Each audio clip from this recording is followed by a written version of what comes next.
So I was telling you about the three different terms on which the fatigue study depends. That is frequency of rest interval, duration of the rest interval, and number of the rest intervals. Clear? So while working, when the worker is working in the production unit, the manager has to analyze properly, that is frequency of the rest interval. Frequency means कि किस speed से हम अपने worker को rest interval provide करें. Second, duration means कितने time के लिए हम लोगों को उसको रेस्ट इंटरवल प्रोवाइड करना चाहिए so that he can regain his energy back. And third one is number of the rest intervals. Number means कि suppose he is working at the day, we can say night shift. ठीक है, तो night shift में अगर हम उनको 4 times बीच में interval देते हैं, ठीक है, then it will be suitable to regain his energy back और नॉट. ठीक है, तो इस सभी के लिए the manager have to do the careful study when the worker is working at a particular work place. ठीक है, so the fatigue, we can say the speed, the time and the number of the rest interval, it should not depend upon the will and the wish of the manager. ठीक है, they should analyse properly, ठीक है, that in how much time their worker regain their energy back so that they can, we can say, bring the effective amount of results for the organization, because the entire profit motive is based upon the shoulders of the workers only. ठीक है, so they have to observe average worker when he is performing the job. ठीक है, कि after how much time the worker get tired.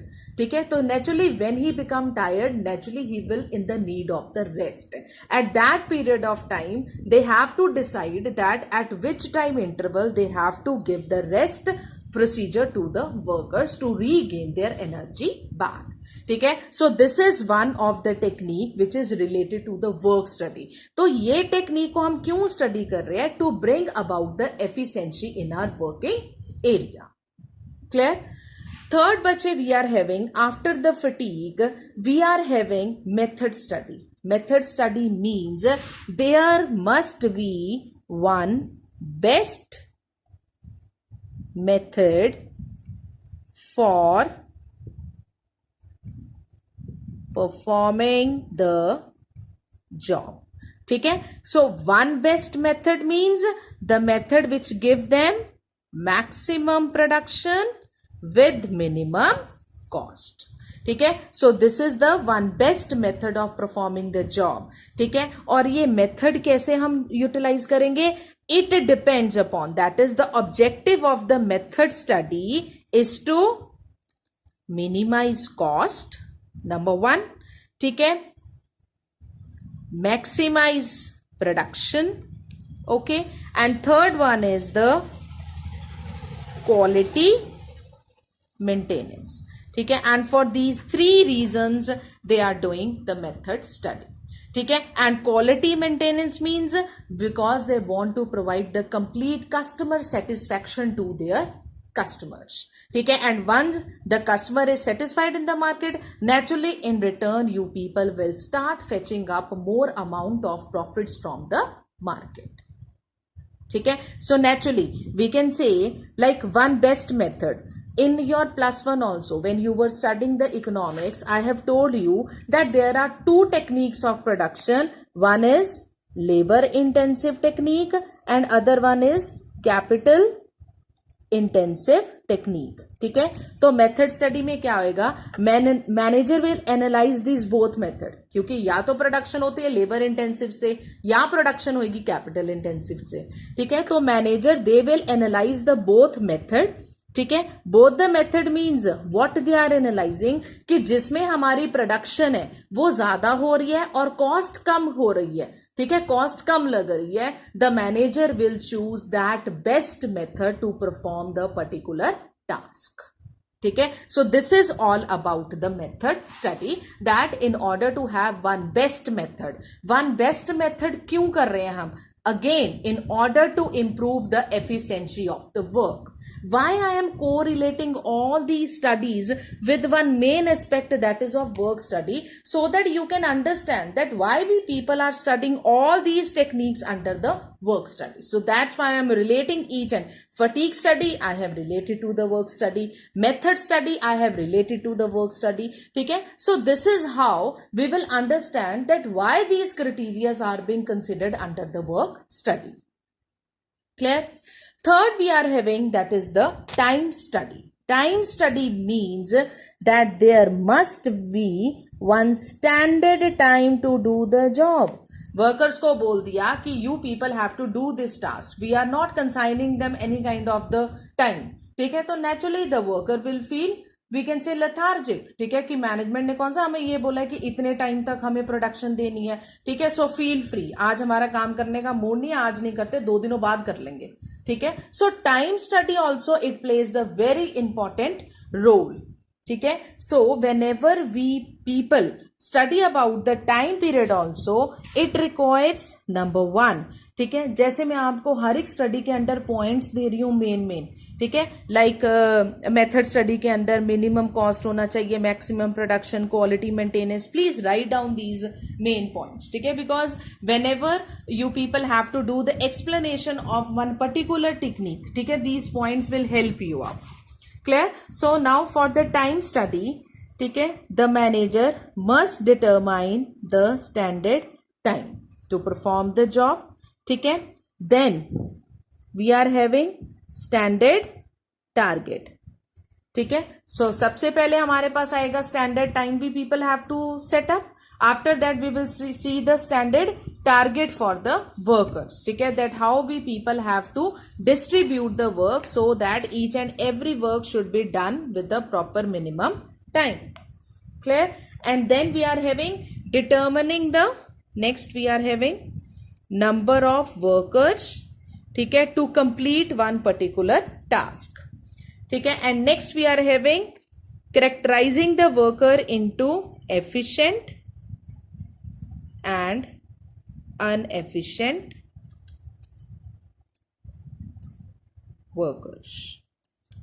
ठीक है, characterizing them into efficient and inefficient, क्योंकि efficient worker naturally they will require rest time to perform the job, and inefficient worker they will provide more time to complete up the job.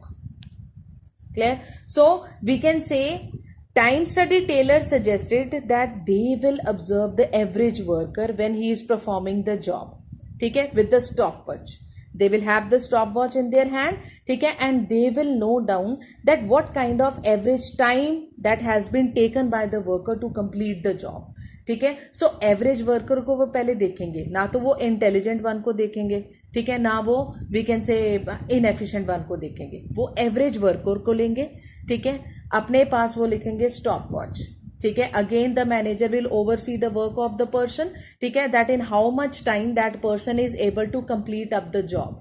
ठीक है, तो average worker के time को standard में रख के they are setting up the time for all the workers those who are working in the organisation. Clear? So this is all about the time study, because if the manager they are not giving the exact time to the worker for completing the job, ठीक है, naturally we can say the worker will feel lethargic in nature and they will take maximum to maximum time to complete up the job. Clear? After the time study we are having motion study. Motion, the term motion has been derived from the word movement. ठीक है, movement means suppose I am standing over here, I am standing in one class, after that my lecture is there in the next class. ठीक है, so I have to move from one room to the another room. ठीक है, तो it is characterized as a movement. ठीक है, तो movement को भी we can say the manager they have to understand each and every step.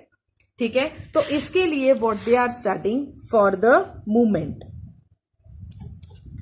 Number 1 that is movements of the worker. Movements of the workers. Second we are having productive and unproductive movements. Productive means कि जिसका फायदा है, और unproductive means the moments which we are wasting the time. ठीक है. And third one we are having that is cutting down. Cutting down means उसमें से हमने अनप्रोडक्टिव मोमेंट्स को क्या कर देना है, रिमूव. ठीक है. And then we people are, we can say, able to perform our task with more degree of efficiency. एक सिंपल सी एग्जांपल है, मूवमेंट को क्या बोलते हैं, जो अननेसेसरी मूवमेंट हो रही है ऑर्गेनाइजेशन में. ठीक है. Suppose one day some teacher is having her free period. ठीक है. तो मैनेजमेंट को तो हमने ये शो करना है कि we are very busy and unnecessary. ठीक है. She is going to the library, after the library she is coming to the staff room, again going back to the library, after the library she is coming to the staff room. तो what is this, this is the unnecessary movement. ठीक है. And if the management they are having the particular and exact check on the worker, they came to know about productive and unproductive movements done by the worker. Productive जिससे business house को फायदा हो रहा है, unproductive जिससे business house को कोई फायदा नहीं हो रहा, which is regarded as the wasteful movement. ठीक है. For example, one manager is analysing the we can say performance of the worker. Worker क्या कर रहे हैं, ऑर्गेनाइजेशन में काम कर रहे हैं.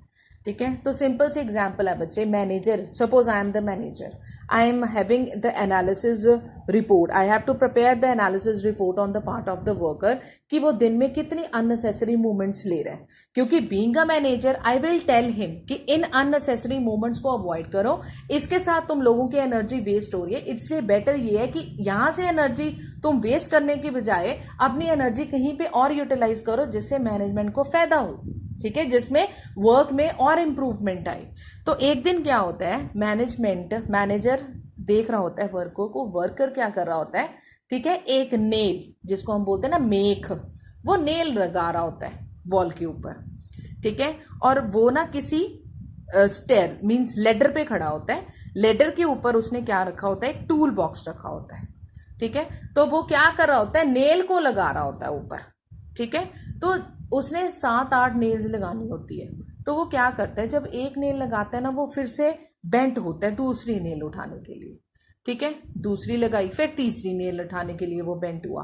तो मैनेजर ने एनालाइज क्या किया कि एक वो कील लगा रहा है, फिर नीचे आ रहा है, फिर दूसरी लगा रहा है, फिर नीचे आ रहा है, थर्ड लगा रहा है, फिर नीचे आ रहा है. तो मैनेजर को ऐसा लग रहा है कि ऐसे करने से तो ये इसकी मोशन है, जौन सी मूवमेंट है वो क्या हो रही है, वेस्ट हो रही है. ऐसे तो उसे जल्दी थक जाएगा. ठीक है. तो at the end what the manager they are doing, manager ने क्या किया, उसने जहां पे उसकी लेडर थी, ठीक है, और लेडर के ऊपर वो खड़ा हुआ था, तो जहां तक उसके हाथ का हैंड की हाइट थी, ठीक है, वहां पे उन्होंने क्या लगा दिया, एक टूल बॉक्स हैंगिंग लगा दिया जिसमें टूल्स पड़े हुए थे. ठीक है. तो अब वो वर्कर क्या कर रहा है, वो नेल लगा रहा है. Now he is not bending down to pick up the another piece of nail, वो बॉक्स में से ही सिंपल से निकाल के दूसरा मेक लगा लेता है. तो मैनेजर ने एनालाइज किया कि ऐसा करने से ना मेरे को ऐसा लगता है कि ये तो कुछ कम थकेगा, मींस इसकी फटीग थोड़ी सी कम हो जाएगी. ठीक है. Secondly there is improvement in the work performance. Thirdly there is the we can say wastage, they will remove the wastage of the time period. Clear? So this is how the manager they have to analyze the working criteria. I hope this example is clear. This is very easy example. After that, bache, we are having differential piece wage system. Differential piece wage system means giving up a different type of wages according to the work done by the different workers. ठीक है. अब fuel के principles ने में we have done one principle that is known as remuneration of the persons. ठीक है. Over there बच्चे we are talking about the salary criteria. ठीक है. And over here we people are talking about the differential piece wage system means giving up of different types of wages. ठीक है. जिसने ज्यादा काम किया उसको ज्यादा पैसे मिलेंगे, जिसने कम काम किया उसको कम पैसे मिलेंगे. ठीक है. तो ऐसे में what the manager they are doing, the manager after analysing the work of the workers they are setting up the standard time. ठीक है. स्टैंडर्ड टाइम वो सेट कर लेते हैं. ठीक है. सो स्टैंडर्ड टाइम सेट कर लो या स्टैंडर्ड टारगेट सेट कर लो, it is one and the same thing, and on the basis of that they are paying the wages to their workers. ठीक है. How come? See, if the standard, one example is given in your book that is very very easy and you will easily understood that. ठीक है. See that example in your book. See, if the standard target is 10 units per day, they are giving you the standard target कि एक दिन में जो बंदा 10 unit produce कर लेता है उसको हम जौन से वेजेस देंगे वो देंगे ₹50 पर यूनिट. सी, एक बंदा अगर दिन में 10 यूनिट्स प्रोड्यूस करता है तो उसको मैनेजमेंट क्या देगी? 50 रुपीज देगी पर यूनिट के हिसाब से. ठीक है. नाउ जौन से ये 10 यूनिट्स हैं ये स्टैंडर्ड टारगेट है. ठीक है. तो उन्होंने बोला जो 10 यूनिट्स के ऊपर प्रोडक्शन करेगा उसका वेज रेट हम हायर कर देंगे, जो 10 यूनिट से नीचे प्रोड्यूस करेगा उसका हम वेज रेट कम कर देंगे. तो वो बोलते हैं कि अगर जौन सा वर्कर है वो अबव 10 यूनिट्स प्रोड्यूस करता है, से 12 यूनिट्स प्रोड्यूस करता है, तो उसको वेजेस कितने मिलेंगे? 60 पर यूनिट के हिसाब से. और जो 10 से कम करता है, सपोज 8 कर लेता है, उसको हम देंगे 40 पर यूनिट के हिसाब से. मींस जिसने 10 यूनिट प्रोड्यूस किए, एक यूनिट का रेट क्या है? 50, तो उसको पर डे में कितना मिलेगा? 500. अगर वो 12 यूनिट्स प्रोड्यूस कर रहे हैं, ठीक है, एंड हर यूनिट का जौन सा रेट है वो 60 पर यूनिट है, तो 12 इंटू 60 कितना हो जाएगा? 720. तो अगर वो 8 यूनिट प्रोड्यूस कर रहे हैं at the rate of 40 per unit, तो 8 इंटू 40 कितना हो गया? 320. ठीक है. So this is the differential piece pay system. ये भी वर्कर है, ये भी वर्कर है, ये भी वर्कर है. इसको वेज रेट मिल रहा है 500, इसको वेज रेट मिल रहा है 720, इसको वेज रेट मिल रहा है 320. ठीक है. All are working in the same organization but they are getting different wage rate. And why they are getting different wage rate? Depending upon their work, that how much they are giving to the organization. If they are effectively performing in the organization they are getting more wage rate. If they are ineffectively performing in the organization then they will be getting less wage rate. ठीक है. तो ये standard के accordingly the management they have decided about different types of wage rate that is going out in the management in the organization. Clear? So this is all about the differential piece wage system. Third बच्चे we have already done, that is mental revolution. I hope you have this in your mind that when we were doing the principles over there we have done one principle in which we have done about the mental revolution. Mental revolution, I have told you to do the definition also. That is the change of attitude of the workers towards the management and management towards the worker. ठीक है. तो workers if they are working effectively for the management, ठीक है, the workers को management के लिए effective रूप से काम करना चाहिए और मैनेजमेंट को कभी भी वर्कर्स को अंडरपेड नहीं करना चाहिए और वो जितनी मेहनत कर रहे हैं उसके अकॉर्डिंगली उनको वी कैन से रिवॉर्ड भी देना चाहिए. ठीक है. So there is the change of outlook, ठीक है, between the workers as well as the management. तो mental revolution we have already done. ठीक है. So all these are considering under the work study. ठीक है. I hope this all the we can say these are clear to you people. बच्चे after this, ठीक है, after the scientific techniques of the Taylor, ठीक है, eight the and we are having, that is in your book we are having the topic that is comparison between Taylor and Fioll, means Taylor principles and Fioll principles. We have done all the Taylor principles, we have done all the Fioll principles also. Okay, so this difference you people have to learn yourself. Clear? Go through this. These are very easy points.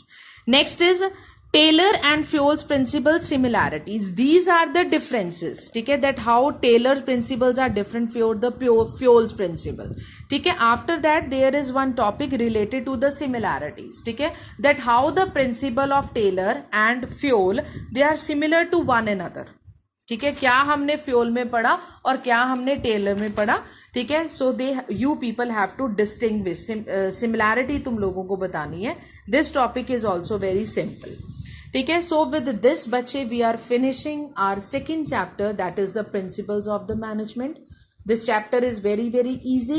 ठीक है. But again I am telling you, do read each and every line very properly, because you people have to attempt case studies, because in business studies one technical aspect is to solve out the case studies.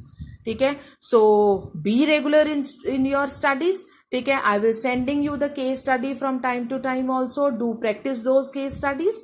ठीक है. All the best. And from the, we can say, next module we will starting up chapter 3, that is the business environment. Thank you.